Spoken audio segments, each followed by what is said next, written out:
खास से हमारे ब्यूरो चीफ नोमान हसन लगारी की रिपोर्ट के मुताबिक मीरपुर खास के इलाके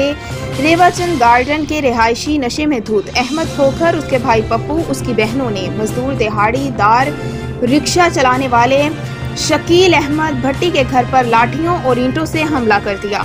नतीजे में शकील अहमद की बीवी शदीद जख्मी हो गई। इलाका मकीनों की जानिब से पुलिस को इतला देने के बाद जख्मी औरत को अस्पताल पहुंचाया गया। इस सिलसिले में 45 साल शदीद जख्मी फरजाना का कहना था, हम गरीब मस्कीन लोग हैं,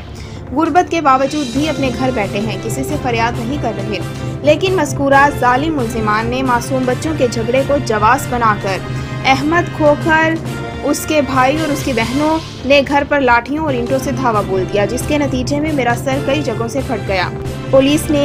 लेटर देकर अस्पताल भेजा, लेकिन जवाबदार की गिरफ्तारी ना होने की वजह से हमारे घर पर दोबारा हमला किया गया। लाचार बेबस औरत फरियाद कर रही थी, या तो इंसाफ दिया जाए या उन्हें मार दिया जाए, ताकि रोज रोज के जुल्म से छुटकारा मिल सके।